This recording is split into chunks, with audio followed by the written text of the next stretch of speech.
What is life? Life, is it the air that we breathe? Is it the blood that flows through our veins? What is life really? When a child is born, the parents are given the authority, they are given the opportunity to care for that child, be responsible for that child, and they do everything to the best of their abilities to help that child improve, increase, grow. So they make this child go through school, kindergarten, primary, secondary, or high school, university, trainings and all of that.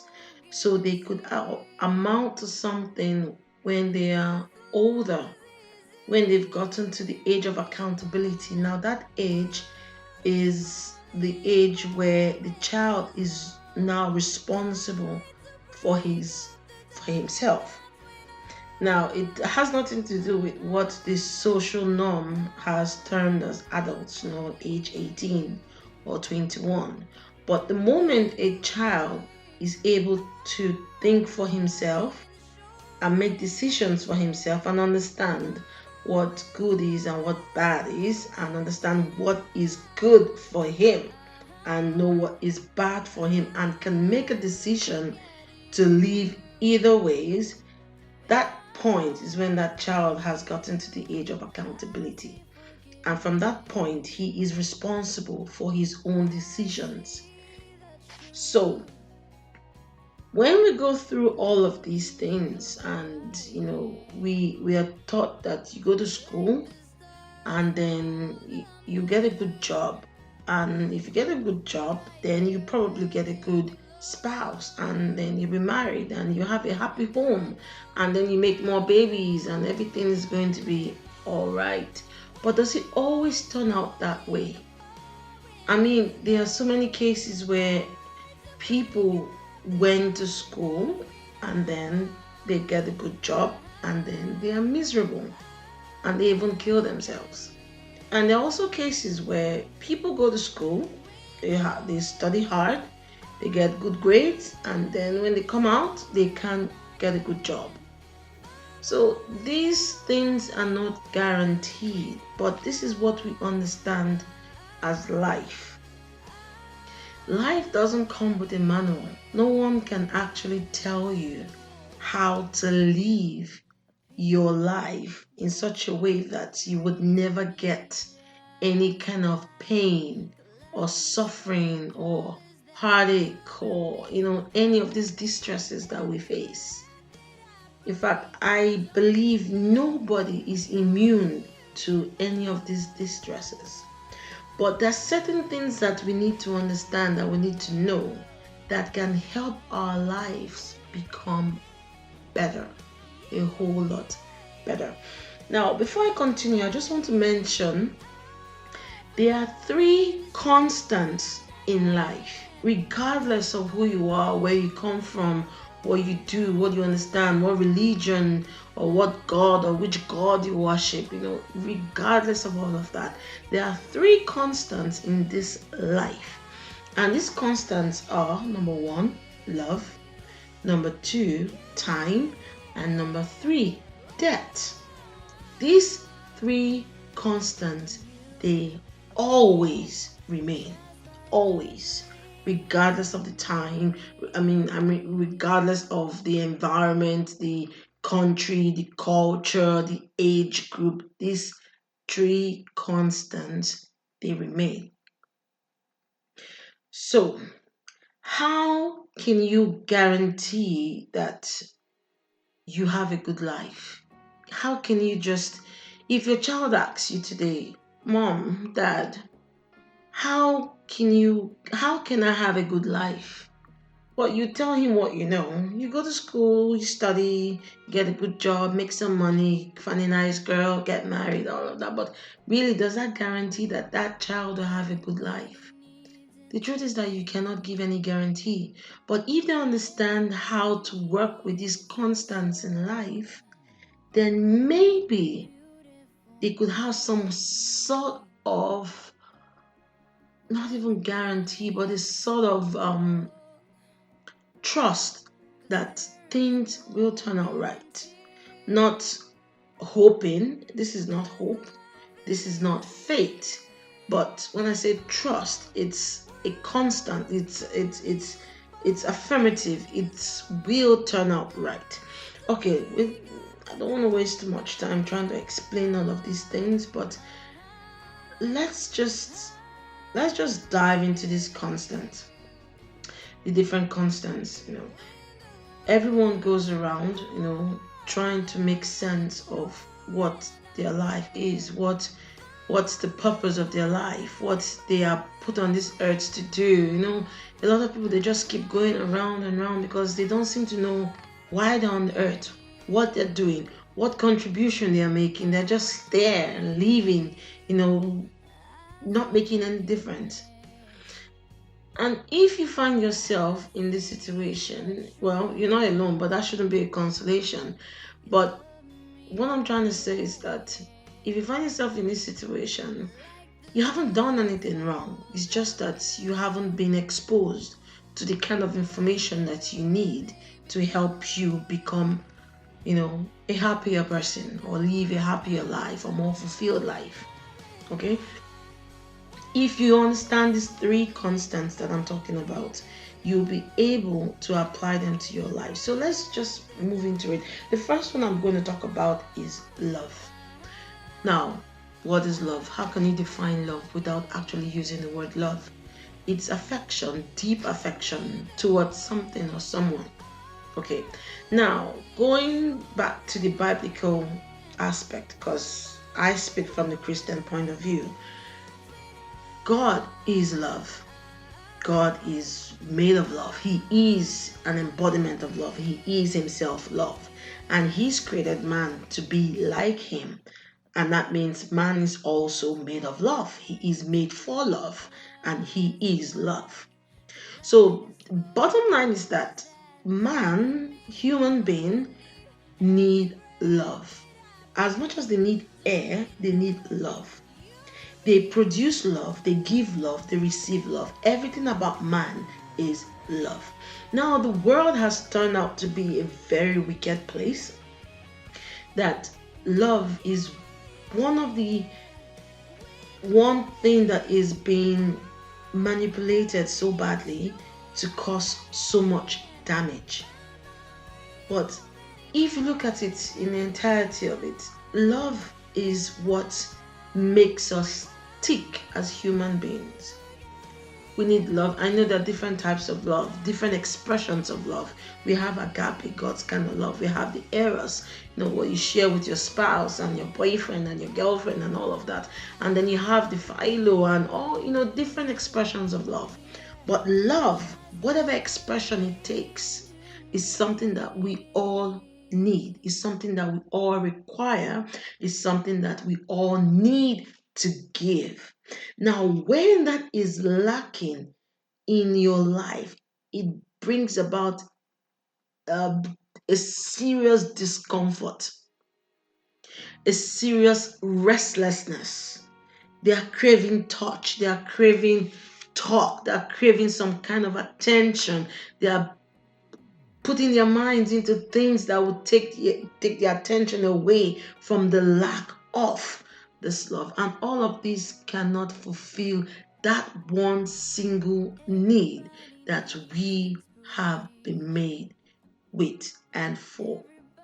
So, as a human being living on this earth, yes, there are so many things that you need to deal with. When it comes to love, you have to sieve out all of the deception and the fake ones and the good ones and the ones that have an agenda and all of that. You have to take your time and see, which is very exhausting sometimes. But the easy way for you to get in the position of what you've been created for, if you cannot give love, rather, if you cannot receive love, or you don't have love, you feel like you don't have love around you, that's not a problem. Begin to give love. Love, as they always say, is reciprocal. When you give, you will definitely receive love. And love, this love I'm talking about, it could be in any form, in any expression. Give love, and the way you could give love is to find a need and meet it. Find a need and meet it. Let your heart connect with someone else's heart. That's all you need to do. It could be someone you just met, someone that you know. When I say your heart connects with someone else's heart, like you feel their pain or their emotion, or you feel their need. You connect to it. This is a human thing. And I, as much as I cannot really explain it or describe it for you to understand in maybe a scientific way, every human being knows what I'm talking about.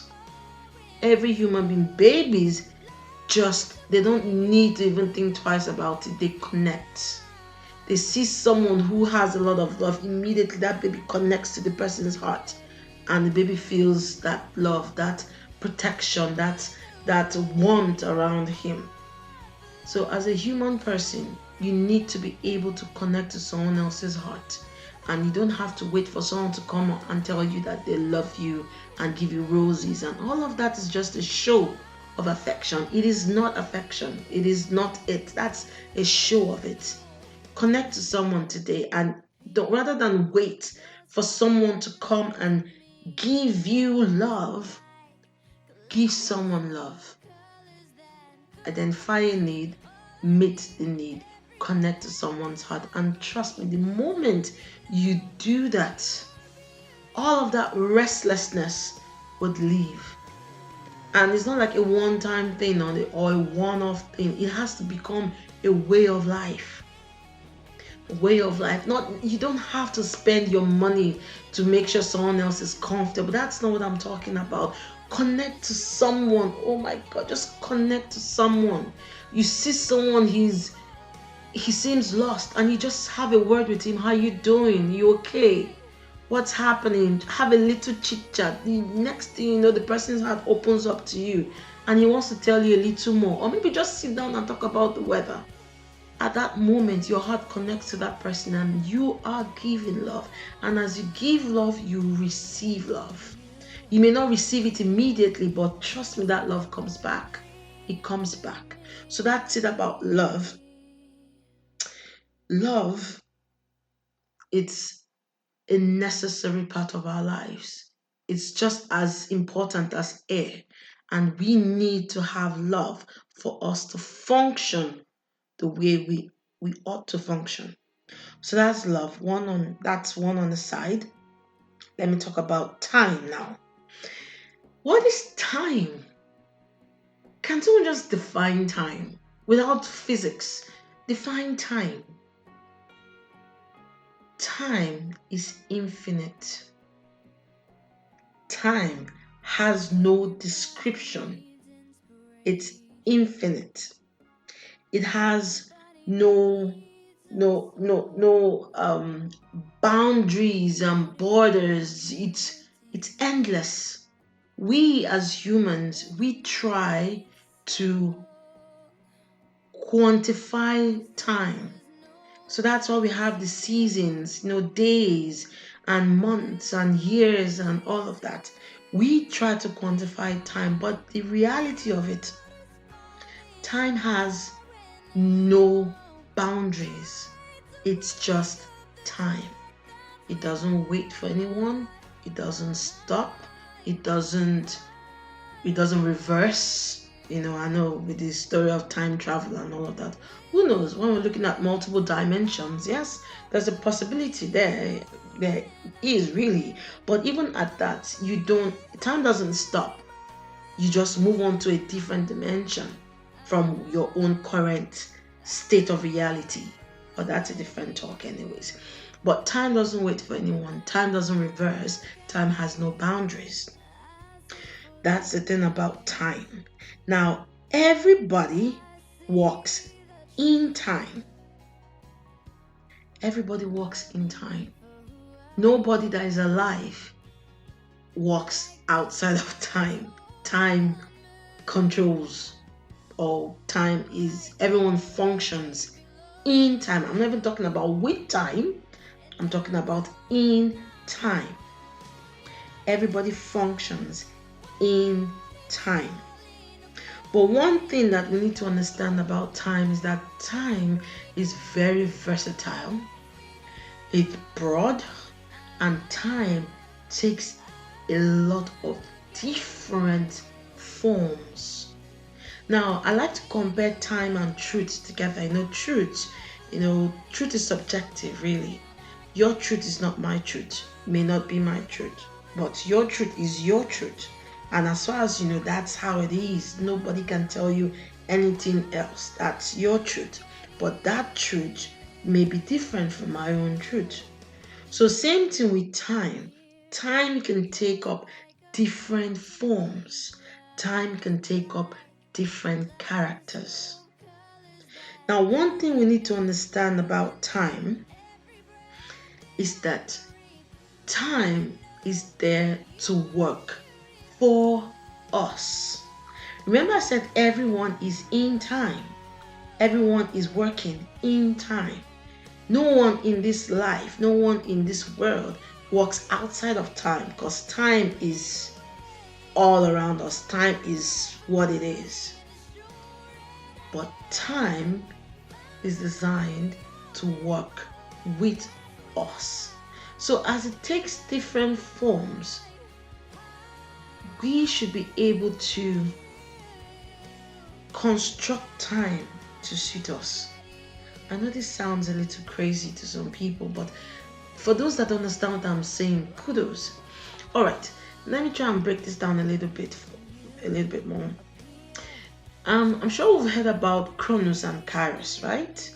Chronos is the time that we have quantified, the days and the months and the years. That's Chronos, man-made time. Then Kairos is more of an opportune time. It's not fixed on something, it's not man-made, it's not based on luck either, but it's set to be time that has aligned itself with a certain situation or certain circumstance that causes a certain reaction. That's Kairos. So when you say, oh, your time of blessing is here, or something like that, when the men of God want to preach and say something nice, what they're talking about is like your Kairos is here, meaning time has structured itself in such a way that you can get some kind of reaction that maybe you have been waiting for. So that's Kairos. Now, time, it works with us. What I'm trying to explain is okay, there's this saying, we've all heard of this and we've seen it. Maybe it's been written in so many places that we've seen it and we've read about it. Okay, your time is not my time. In other words, a bunch of you, maybe 10 of you, went to school together, and at the end of 10 years, all 10 of you are on different levels in life. Some are very, very successful, while some are actually impoverished, and some are just getting by, and some are just bored, and some people have not even grown for the past 5 years. Everybody happens to be on different levels. So the saying here is that, okay, the person that is extremely successful doesn't mean that he is better than the person that's impoverished. The person that's impoverished, eventually his own time will come when he will be able to make progress. So the people, like, okay, for instance, now the person who is highly successful, maybe he started making wealth when he was in his 20s, late 20s, and then he died when he was 50. Then the person who was impoverished all through his 20s and all through his 30s. Then towards the end of his 30s, he now started making wealth, and he lived from his 30s until he was 80 years old. You understand? So now, looking at both cases, you wouldn't say the first person is better than the second person, and you wouldn't say the second person is better than the first. The second person, he suffered for a good number of years, like 2 decades, While the first person enjoyed life, most of it, as in most of his life, he enjoyed it in wealth and all of that. So their times were different. You understand? Maybe they all had the same educational background. Maybe they all had the same type of parenting, or they grew up in the same environments, but they all ended up in different levels, or ended up at different levels. Now, each person walks, or I could say walked, if it's past tense, but each person walks with his own time. So they say your time hasn't come yet. Well, yes. But now the question is, how do you make your time work for you? Or how can you make time work for you? Now, the person who is impoverished and his time hasn't come in yet, so he has to wait 2 more decades for his time to come in. So what if he's like, I don't want to wait 2 more decades. I can't suffer for that long. I want my time to come in now. How can he make his time come in? Now that's the question. And yes, it is very possible. It is doable. That's another thing. All right. So time works with us, and we can change time. We can configure time to work for us. Well, I think I'll take some time to explain how we can do that later, but let's just understand the 3 constants for now. So that's it about time. Then the next thing I want to talk about is debt. Yes, even the sound of that word, just mentioning that word has a psychology to it, and that psychology brings fear. You hear debt, and everyone's like, oh my God, what's going on? Debt, that word has a psychology of fear behind it. A lot of people are afraid of debt, and a lot of Christians are afraid of debt. It should not be so.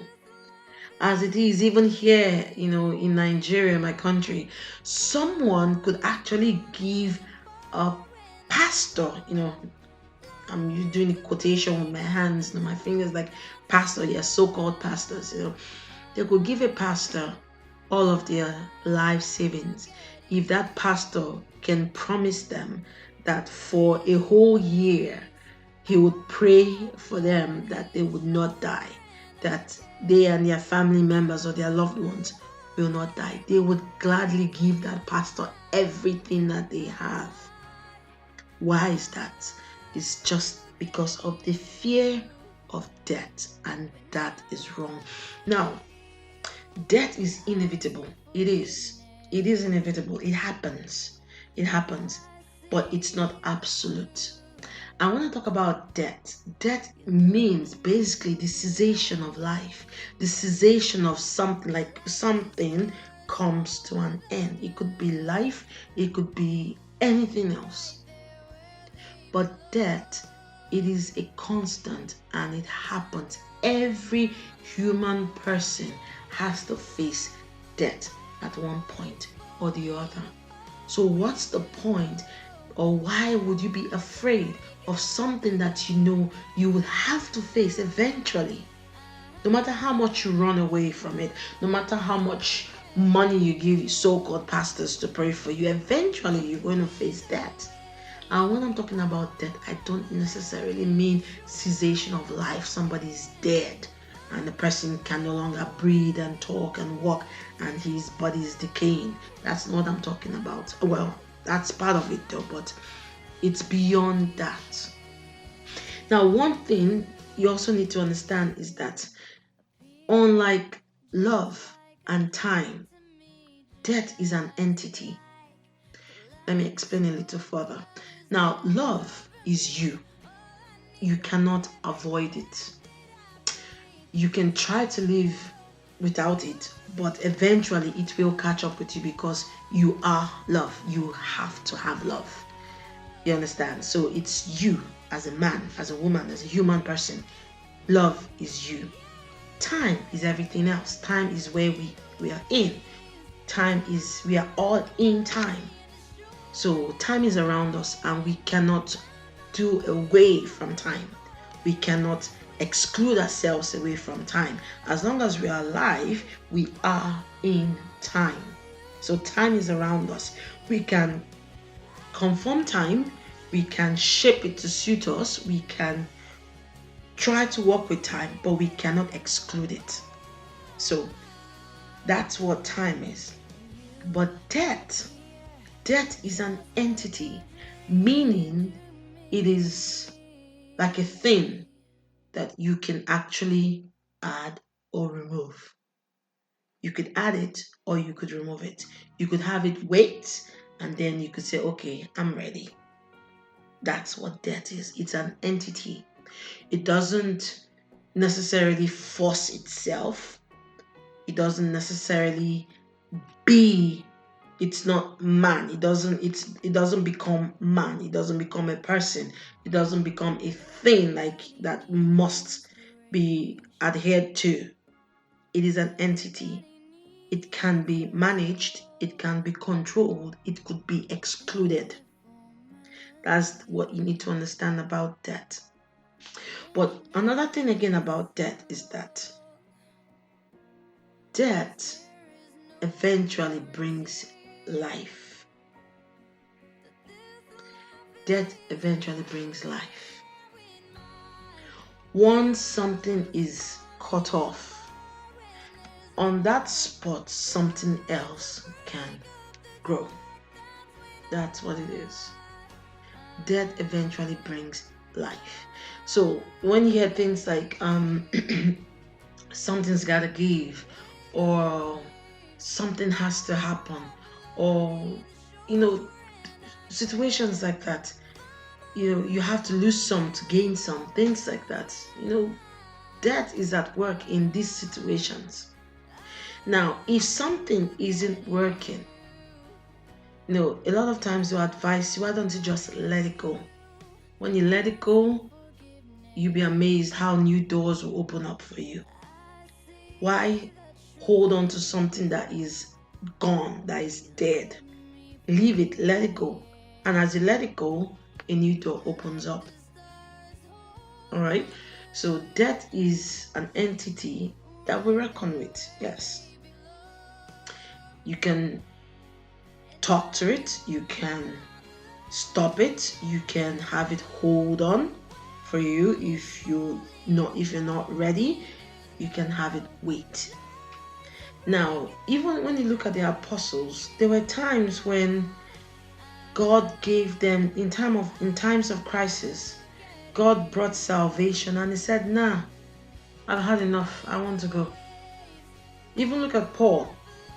When Paul finally died, Paul the apostle, salvation came and he said, no, my time has come. I'm not, I don't want to stay anymore. He chose to die. Now, if that was not his choice, if he didn't want to die, salvation would have come and then he would have been saved and not killed. You understand? So death is something that we can control. Especially as a child of God, you can control it. Remember, Jesus took the keys of death and the keys of hell from the devil when he defeated the devil in hell. So if he has collected the keys and then he's giving his brethren the same authority that he has, and with this authority we can make changes, we can command things to be and they will be. So if he has the keys of that, then why are you afraid of that? And remember I said that death is not absolute. If someone, using the person now, if someone dies, different religions have different, things about the afterlife. But the truth of it is, spirits don't die. Your soul doesn't die. Even if when the body dies, the body is not completely gone from the world or from the universe. There are religions that will tell you, yes, your body decays or the body decays and then it becomes manure and then plants grow on it and animals eat the plants, even humans eat the plants. So all of these are being recycled. Okay, that's another story. But death is something that can be controlled. So these are the three constants that we have in life. And if any human person understands these three constants and understands how to make it work for them, they will live a very, very happy, fulfilling life and be a blessing to the world. It's enough, enough for Christians to cry and beg and act like pagans because of lack of understanding. The Bible is there to teach us, the ways of God. It's there to teach us. It's not supposed to be a manuscript of life, but it's like an album to show us who God is and what He expects from us, and what people like us or people with the same faith, what they've gone through in the past, and learn from their experiences. That's what the Bible is for. So if the Bible is being, used in such a way that it causes more destruction than help, then I believe that the children of God needs to begin to seek God for themselves. Cry out to God. Forget whatever any man of God has told you, or whatever religion has bound you with. Cut those off and just seek God for yourself. Cry out to Him and say, God, I know you are out there. I need you right now. I need you right now. I need you to teach me. I need you to enlighten me. I need you to tell me. I need you to help me. Whatever the case is, I just wish a lot of Christians would just cry out to their Father. You call yourself Christians and then you don't even know who your God is. You've heard stories, and you go to churches and they tell you how some Mary paid tithes, and and the tithes made her job become wonderful and fruitful and all of those crap things. Those are unnecessary. That's not the kind of God that we should serve.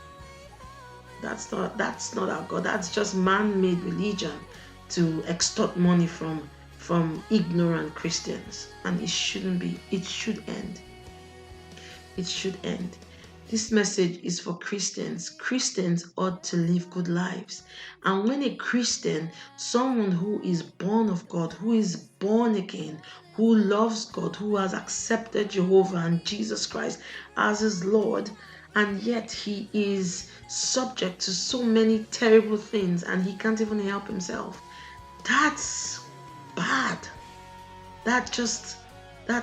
That messes up the whole concept of being a Christian, and it shouldn't be. So Christians, please rise up, call out to your God, because He's waiting to hear from you. So this is TDI, and I will be sharing some more later. If you have any questions, please put it on the comment and I will try my best to answer it. So keep living a life of victory. All right then.